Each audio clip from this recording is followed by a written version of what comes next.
Le New Concept Sport Running Mag vous est présenté par ASICS.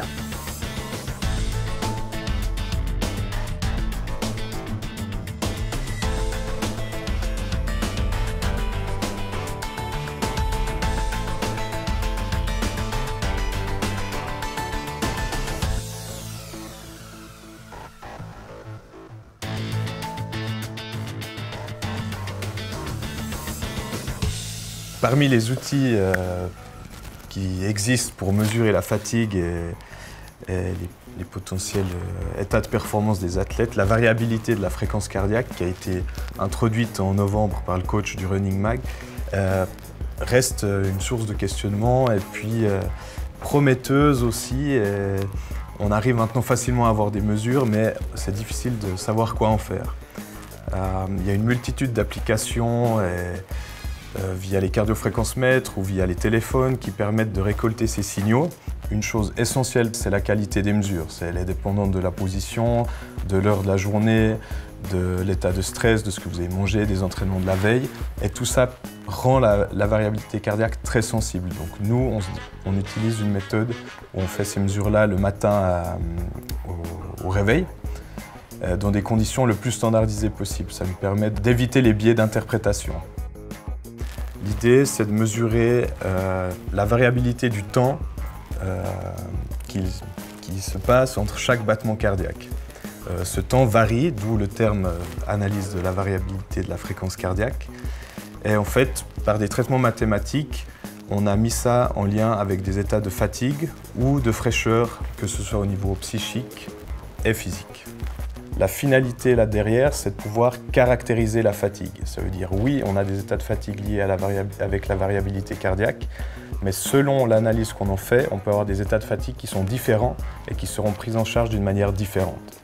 Les interprétations automatiques faites par les applications ne savent pas tout ce qui s'est passé dans votre journée, et puis suivre les applications les yeux fermés représente une réelle limite à l'utilisation de ces outils. Si la mesure de variabilité cardiaque est bien faite, elle ne ment jamais.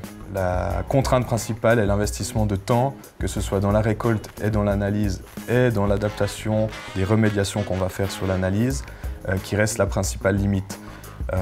Si un athlète souhaite se lancer dans l'analyse de ce suivi, c'est important de se faire épauler par un professionnel formé là-dedans pour qu'il puisse être sûr qu'il fasse les bonnes conclusions et que ces mesures soient correctement réalisées. Mais cette méthode-là viendra de plus en plus disponible par des algorithmes d'analyse automatique qui seront de plus en plus qualitatifs. Pour un coureur populaire, la VFC permet de renseigner objectivement sur son état de fraîcheur. Cet état de fraîcheur chez un coureur populaire, il sera influencé une partie par son entraînement, mais de l'autre par toute sa vie, son stress professionnel, familial, ses maladies, etc. L'idée de sensibilité ou d'ultra-personnalisation qu'on cherche là derrière, c'est de pouvoir, en fonction des mesures, adapter son entraînement pour ne pas rajouter de la fatigue au moment où ce n'est pas opportun.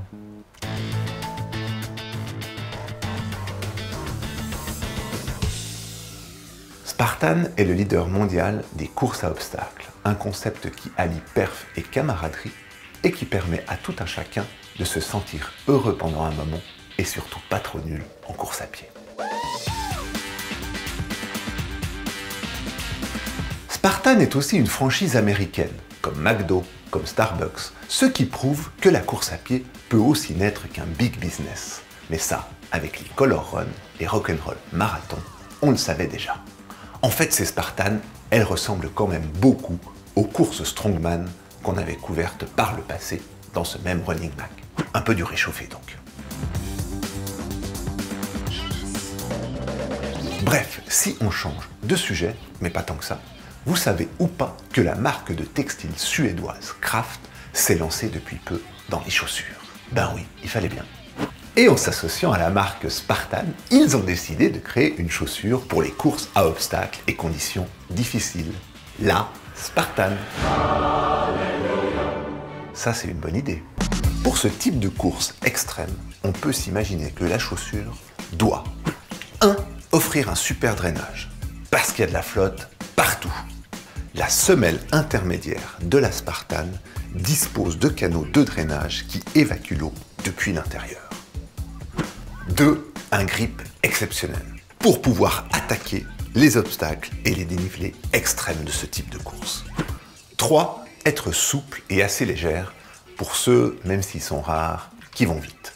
Et par-dessus tout, elle doit être très solide. Pour cela, la résistance de la chaussure a été testée par Craft dans les conditions les plus extrêmes.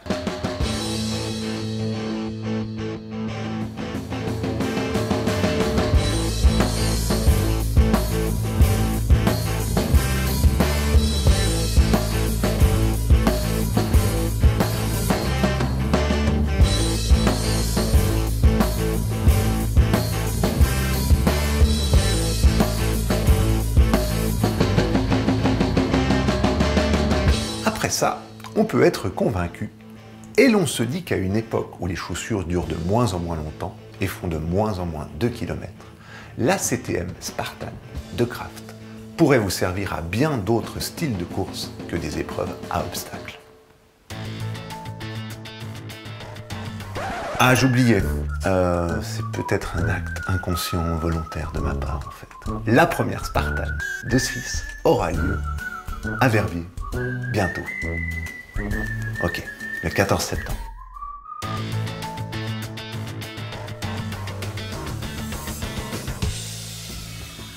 Le but dans ce troisième volet consacré au trail est de préparer le corps à digérer les contraintes mécaniques qu'on retrouve dans une discipline aussi exigeante qu'est le trail.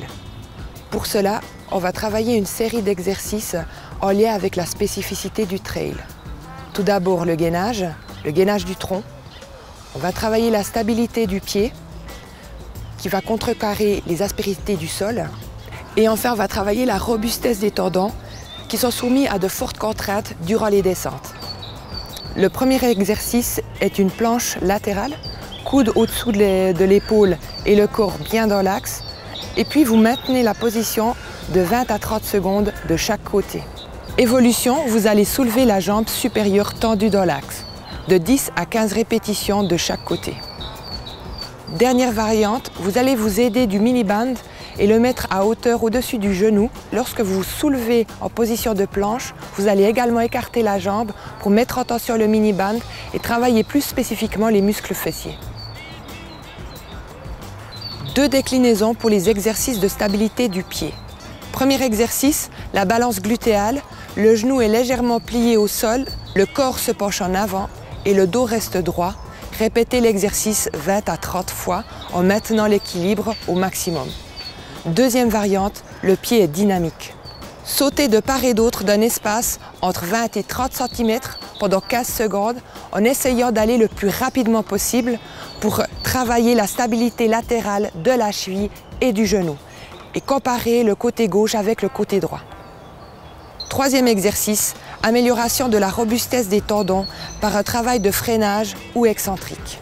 Dans l'exercice du pistol squat, l'important est de descendre en freinant gentiment sur la jambe, puis de remonter à l'aide des 2 jambes. Cet exercice est à répéter lentement de 10 à 15 fois sur chaque jambe.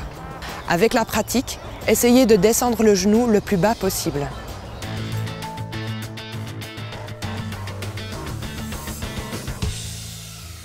Nous avons déjà eu l'occasion dans ce mag de dire tout le bien que nous pensons des chaussures running New Balance, une marque historique qui, elle aussi, a connu à un moment donné sa traversée du désert. Nous avions parlé en particulier de la New Balance 880, un modèle qui fait office de modèle parmi ces chaussures de dernière génération pour coureurs neutres. Pour mémoire, la 880 est un modèle confort, sécure, mais peut-être un brin trop lourd pour tous ceux qui aiment avoir la sensation un petit peu qu'ils volent quand ils courent. Même si ça, c'est sûr, ça dépend pas que de la chaussure, ça serait trop simple. Ça dépend aussi un petit peu des cannes qui les portent.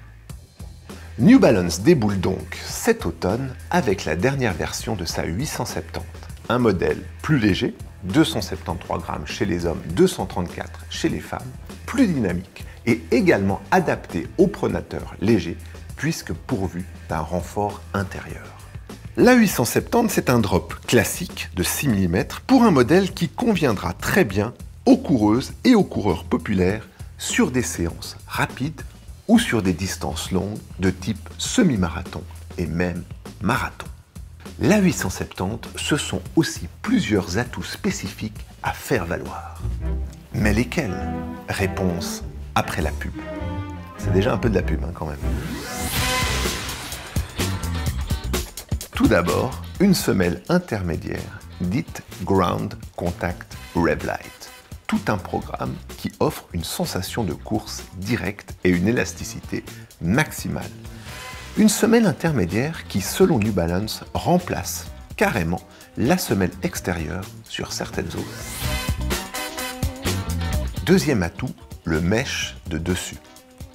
Parce qu'un mesh de dessous, ça n'existe pas. Ça s'appelle une semelle et c'est pas du mesh. Ce mesh épouse vraiment bien les contours du pied. Il est conçu sans couture, ce qui conviendra très très bien au coup de pied fort, au pied cambré, avec ou sans oignon d'ailleurs. Le troisième atout de la 870, c'est sa conception dite bootie. Avec ce bootie, la chaussure enveloppe le pied presque à la manière d'une chaussette, le lacet ne peut pas glisser et le système prévient les irritations cutanées. Pour ceux qui ont déjà adopté New Balance ou pour ceux qui aimeraient tester cette marque devenue étonnante ces derniers temps, la 870 est véritablement une compagne de course potentiellement très attractive.